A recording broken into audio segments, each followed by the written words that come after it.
Galera, hoje eu não vou conseguir fazer aquelas entradinhas espirituosas com sacadinha não. Cabeça tá, inchada ainda. Então, toca a abertura aí e bora falar dessa partida de ontem do Vasco.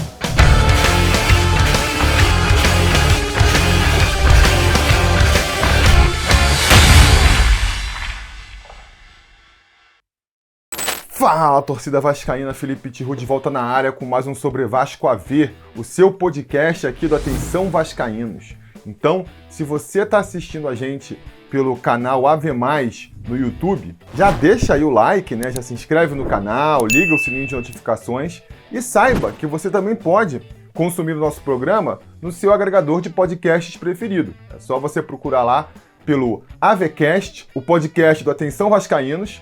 E aí você pode escutar a gente enquanto lava a louça, enquanto está indo para o trabalho, enquanto vai na academia. E aproveitando que eu estou fazendo aqui as recomendações, aproveita para seguir a gente também em todas as outras redes sociais. A rede social aí da sua preferência, é só você procurar pelo @avascaínos. E vamos falar sobre Vasco, vamos falar sobre esse jogo frustrante de ontem à noite, quando o Vasco perdeu para o São Paulo por 2-1. E com isso, acabou eliminado da Copa do Brasil, né? Uma eliminação que já era meio que previsível depois da primeira partida, mas isso não impediu da partida ter sido bem frustrante, bem frustrante.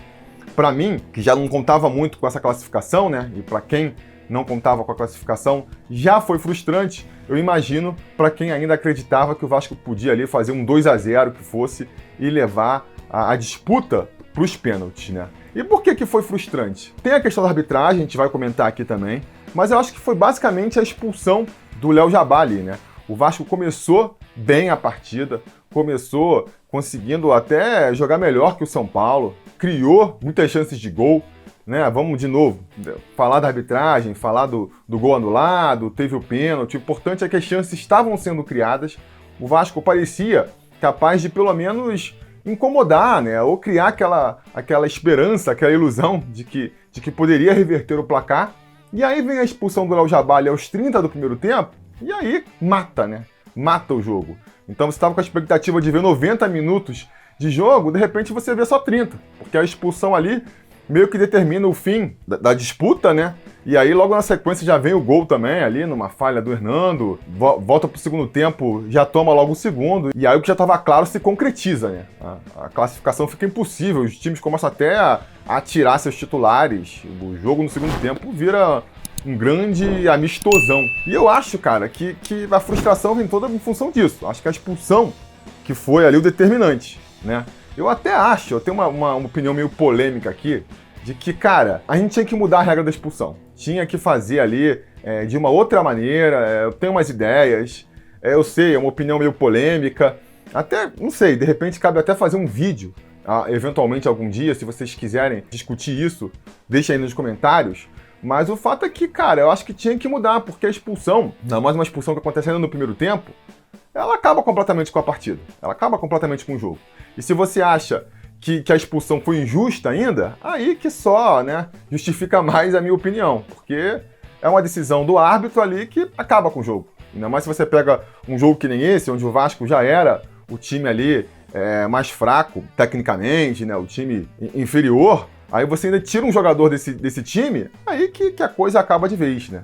Aí que a coisa acaba de vez, e daí que eu acredito que vem a grande frustração. E boto na conta do Léo Jabá não a nossa eliminação, mas o fim do jogo de ontem, né? Foi ali, ele foi imprudente, sabe? Ele foi inconsequente. Não é a primeira vez que a gente vê um jogador do Vasco fazendo isso, então é algo que tem que ser também analisado e ver como é que isso pode ser resolvido. A gente fica reclamando que falta, às vezes, garra, falta disposição, falta espírito para esse time do Vasco. Só que tem que também deixar claro que é outra coisa que a gente está falando. Não é isso aí, não é entrar no meio do corpo, da cintura do adversário que vai resolver esses problemas. É outro tipo de disposição que a gente está falando. Porque isso aí, cara, só atrapalha. Independente da questão da arbitragem ou não, se a gente já pressupõe que existe uma perseguição com o Vasco, aí mesmo que você não pode fazer uma coisa dessa. Não pode dar motivo para alimentar esse tipo de coisa, né? Se o cara já quer perseguir, se quer só uma desculpa para prejudicar o Vasco, você não pode dar essa desculpa. Isso posto, Cara, eu acho sinceramente que a arbitragem não foi definidora da eliminação do Vasco ontem, não, né? Foi uma arbitragem ruim, foi uma arbitragem claramente de má vontade com o Vasco. Eu acho que no segundo tempo isso fica claro, mas eu acho que o que prejudicou mesmo o time ontem foi essa expulsão do Léo Jabá aí, que, na minha opinião, foi merecida. O cara entra ali com o pé lá no alto, ainda deixa mesmo, né? Foi na maldade, o Jabá foi na maldade. Numa realidade onde existe o VAR ali, onde você vai depois ver o lance em câmera lenta, a gente sabe como é que é, com essa má vontade que já existe em relação ao Vasco, cara, é pedir para ser expulso, né? E, cara, num lance completamente ali injustificado, uma bola no meio campo, não tinha por que fazer aquilo, entrar com aquela pegada. Ah, mas ele já estava irritado. Cara, tem que saber controlar, tem que saber controlar a irritação, né? Tem que canalizar essa irritação para ser transformada em outro tipo de coisa. Se você deixar isso acontecer, aí mesmo que vai se repetir essa provocação, né? Você sabe que o jogador reage dessa maneira, então o jogador de futebol tem que ser profissional, tem que ter a cabeça no lugar, não pode fazer esse tipo de coisa que o Léo Jabá fez, que eu repito, não é o primeiro, né, que faz, então a gente tem que cuidar com isso também, porque ontem foi num jogo que já era difícil de imaginar a classificação, nem vai ter impactos maiores no restante da temporada, mas de repente, num jogo de Série B, onde a gente não está podendo mais abrir mão de ponto nenhum, isso pode prejudicar, que nem já prejudicou no passado, né? Que nem prejudicou lá no jogo contra o Cruzeiro, ou no jogo contra o Goiás, no caso, o Bruno Gomes. Então isso tem que ser trabalhado dentro da equipe. Isso posto, eu acho que a arbitragem não foi o principal culpado pela eliminação do Vasco por causa disso. Eu acho que os lances capitais, não achei que essa expulsão foi injusta. Eu acho que o gol que foi anulado antes também, cara, eu acho que devia ser anulado mesmo. A bola bate na mão do Juninho ali e muda a trajetória da bola, né? Essa que é a verdade. Pelo menos a impressão que eu tive pelo replay, né? Quando eu vi o replay e vi que a bola bateu na mão do Juninho ali, eu, cara, nem fiquei na expectativa. O cara chamou o VAR, eu falei, vai anular com certeza. Porque se quando a gente fica na dúvida, o VAR sempre já pende contra a gente, imagina num caso desse, onde a bola bate no Juninho, e ele sem querer, é verdade, a bola bate na mão dele. É sem querer, eu acho que é sem querer, mas a impressão que eu tive é que, ao bater na mão dele, muda a trajetória da bola. A bola estava indo para um lado, bate no braço do Juninho e vai para o outro. Vai ali meio que cair no pé do cano. Então acho que foi um gol bem anulado, né? Então os lances capitais, a expulsão do Jabá e a anulação desse gol do Vasco foram corretos. O que não significa que não existe uma má vontade clara da arbitragem com o Vasco. A gente vai ver isso em outros lances. Tem um pênalti no primeiro tempo também, que todo mundo comenta lá, a mão do Miranda no Léo Jabá. É uma questão interpretativa aí, né? Acho que é uma questão interpretativa. Agora, a gente vai fazer sempre aquele tipo de questionamento, né? O primeiro questionamento é, se fosse ao contrário, será que não teria marcado? Se fosse o Castan fazendo esse mesmo movimento ali no rosto do Pablo, será que ele não ia marcar? Será que ele não ia pelo menos chamar o VAR? Porque isso que revolta o torcedor vascaíno também, né? O lance acontece e não existe nem ali uma parada para ser analisada, não. Finge que não aconteceu, né? Mas que tenha sido um lance ali que no momento eu acho que não chamou a atenção de ninguém.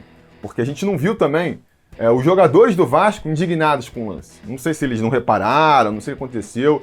Eu sei que o lance meio que passou, né? Tem aquela falta ali, tem o pênalti, o lance continua, o time do Vasco pega a bola e tenta continuar a jogada. E quando a jogada morre, não vai ninguém pra cima do árbitro pra reclamar do pênalti. Repito, não sei se eles não viram o lance, não perceberam que houve uma falta no lance ali, ou se simplesmente acharam que não cabia ali reclamar, né?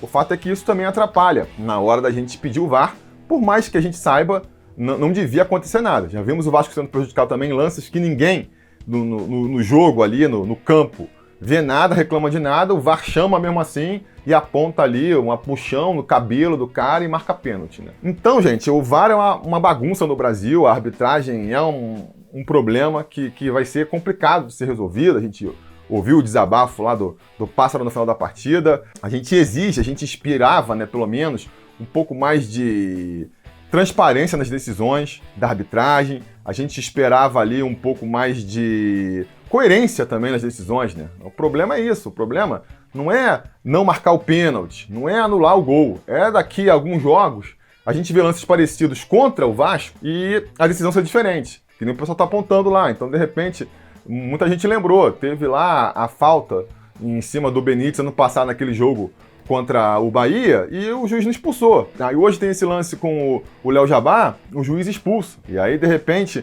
já vimos pênaltis muito mais frágeis, né? A expulsão, por exemplo, do Henrique contra o Coritiba, que foi fundamental para o nosso rebaixamento ano passado, foi um lance no meio-campo que ninguém viu, ninguém reclamou também, né? Um lance assim de procurar espaço e tal, e bater a mão no rosto do cara, e, cara, o Henrique foi expulso. Ontem, a gente não marcou pênalti, não foi falta, não foi nada, o Miranda continuou em campo. Então, essa falta de coerência também incomoda, né? E no segundo tempo, quando o jogo já estava decidido, porque ali já estava 2-0 e o Vasco teria que fazer 4 gols com um jogador a menos, virou ali realmente uma missão impossível, a gente viu a má vontade escancarada. Eu acho que no segundo tempo tiveram lances aí sim, cara, grotescos de arbitragem, né? A expulsão do Castan, pra mim, completamente injustificada. Cara, não tem nada que justifique. O cara meio que diminui a passada ali e bate na canela, um toquezinho de leve. Aí expulsa o Castan direto, não faz nenhum sentido.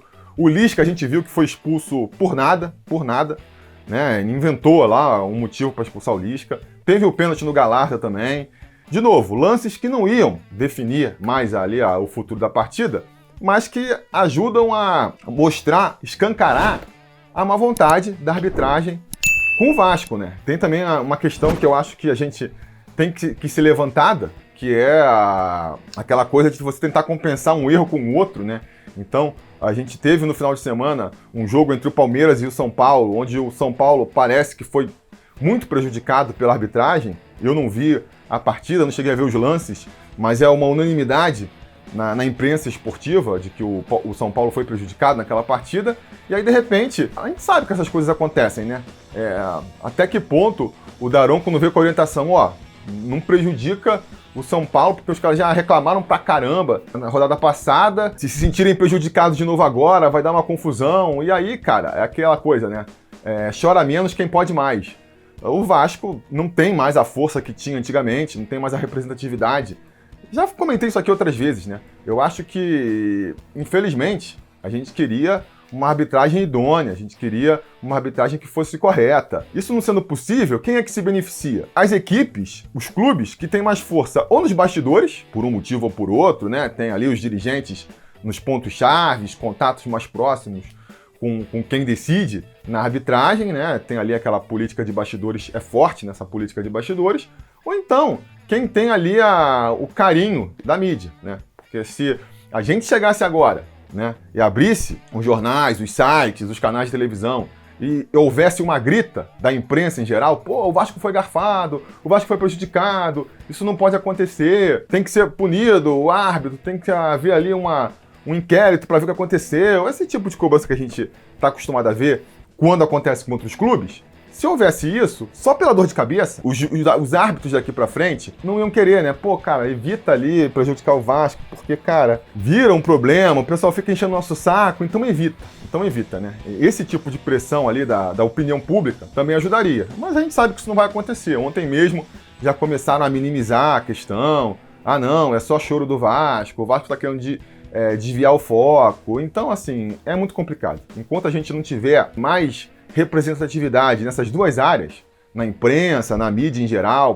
cara, quando a gente ser prejudicado, isso realmente virar uma grita no meio do futebol, ou nos bastidores, né, pra gente conseguir pressionar por trás das cortinas, como se diz, enquanto isso não melhorar, vai ser difícil, a gente vai ter que conviver com esses erros de arbitragem, mas insisto, cara, eu acho que ainda ontem, o que pesou mais, apesar dessa parte aí da arbitragem ser revoltante e irritar a gente, o que pesou mais foi a irresponsabilidade do Léo Jabá mesmo, foi aquele lance dele ali que acabou decidindo o destino do jogo. E aí é uma pena, porque sobra pouco tempo a gente fazer a análise, né, da partida em si. A gente comentava já no pré-eleição, antes da partida, de que a classificação para a próxima fase era difícil e que o jogo valia para mostrar ali a vontade do time, mostrar a postura tática, para ver se a gente conseguia preparar o time para o restante da temporada.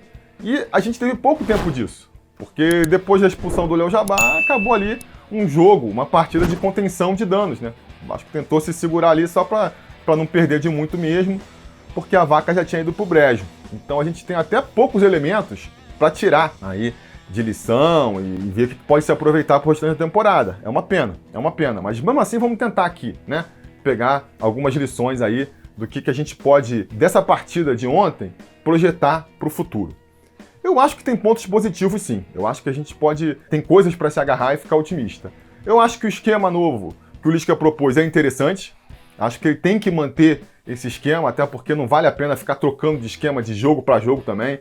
A gente precisa definir um esquema tático, confiar nele e insistir por um tempo. Porque, né, demora pro time se ajustar e se entrosar num esquema novo. Se a cada partida nova você vem com um esquema novo, você nunca vai conseguir esse entrosamento. Eu acho que esse esquema com 3 zagueiros ali pode ser interessante, dar um pouquinho mais de consistência defensiva, ali um pouco mais de cobertura. Se a zaga tá ruim para jogar no mano a mano, então você deixa uma sobra, isso ajuda.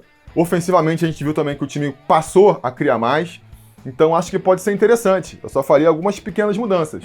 Eu acho que não dá mais pro Hernando, né? Ficou claro na partida de ontem que, cara, o cara tá numa fase terrível, então eu acho que o Lisca poderia voltar com o Léo Matos no lugar do Hernando, já que o Hernando jogou mais aberto pela direita mesmo. E o Léo Jabá tem também esse histórico de ser zagueiro e também já tem uma idade que não permite que ele fique subindo o tempo inteiro. Então você bota ali o Léo Matos como o terceiro zagueiro pela direita, ele consegue fazer a função que ele mais ou menos faz hoje em dia, sem subir muito, fechando o meio, e deixa o Miranda ali como esse líbero entre os dois zagueiros, que eu acho que é uma posição que ele pode fazer bem, né? Ele tem essa saída de bola que ajuda bastante mesmo, acho que fez uma boa partida ontem, e pode ser aí uma solução para a nossa zaga. A gente ficaria ali com o Léo Matos, o Miranda e o Castan como nossos 3 zagueiros. Do meio para frente, eu acho que o Juninho fez uma excelente partida. Ele é aquele jogador que pode quebrar as linhas, que nem a gente vinha comentando no pré-eleição, né? É complicado confiar nele. Eu acho que é um jogador que oscila demais para ser o jogador onde a gente vai apoiar o nosso ataque, mas eu acho que tem que apostar nele, enquanto ele estiver funcionando, né? Então, acho que foi uma boa surpresa o Juninho. Teve também ali o desfalque do Bruno Gomes. Vamos ver como é que evolui a contusão. É uma pena, porque é um garoto que vinha muito bem e que eu acho que pode ser importante nesse esquema novo do Lisca, né? Aí vamos ver qual vai ser a solução. O Rômulo não entrou muito bem, né? Precisa de tempo também, não joga, não tem sequência de jogo, né? Não sei se com uma sequência ele poderia vir apresentar um futebol melhor. E tem esse estilo de jogo que é mais interessante na frente. Acho que a gente pode mudar também. O Morato não funciona. Eu já gostei mais do Marquinhos Gabriel ontem, acho que apareceu mais pro jogo. Acho que a gente fez uma partida, o Zeca afunilando mais também, e os nossos atacantes caindo mais pelos lados. A gente conseguiu criar muitas chances pelo meio, né? O próprio gol anulado surge ali de uma tabelinha pela entrada da área, a gente conseguiu acertar esse tipo de jogada. Jogamos bem pelas pontas também, o lance do pênalti acontece numa jogada pela lateral. E isso contra o São Paulo, que é um time mais qualificado, um time melhor mesmo. Se a gente jogar essa bola contra o Vitória, que está lá na parte de baixo da tabela da Série B, a tendência é que a gente consiga construir o resultado, né? E tem também a questão da motivação, que a gente já falou aqui em outros vídeos no passado. O Vasco precisa entrar mais ligado, o Vasco precisa entrar com um espírito diferente, com a faca entre os dentes aí, querendo brigar pelo resultado. E vamos ver se, de repente, aí essa derrota, como foi construída, com esses erros de arbitragem, serve de catalisador e motivador de um Vasco um pouco mais aguerrido, né? Vamos pegar aí essa indignação, essa revolta que a gente espera que tenha tido no grupo, né? A gente viu o Pássaro muito revoltado, o Lisca muito revoltado. Eu acho que a declaração do Zeca no final da partida mostra também ali uma indignação por parte do elenco. Vamos transformar essa indignação numa vontade, uma motivação para ver um Vasco entrando mais ligado contra o Vitória. Eu acho que se a gente entrar com essa formação tática, com a motivação ali, né, de quem se sente roubado, injustiçado e quer mostrar que está errado.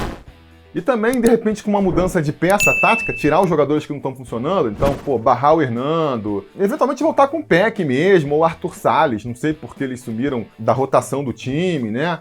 O próprio Juninho fazendo mais uma boa partida, quem sabe a volta do Bruno Gomes aí, a gente não consiga o mais importante, que é essa sequência de vitórias agora na Série B, que é o que vai garantir o nosso acesso para a Série A, que é o grande objetivo da temporada. Mas para falar melhor disso, a gente vai ter aí, né, o nosso pré-eleição sobre Vasco no sábado para a partida aí contra o Vitória. Vamos começar uma sequência fundamental na Série B, onde a gente não tem mais margem para errar. Eu vou discutir isso então no sábado. Espero contar com a audiência de vocês lá. Já deixem um like aqui, já se inscrevam no canal para serem avisados quando esse vídeo chegar ao ar. Comentem também sobre a partida de hoje, vocês sabem, a conversa continua aqui de baixo. E até lá, a gente vai se falando.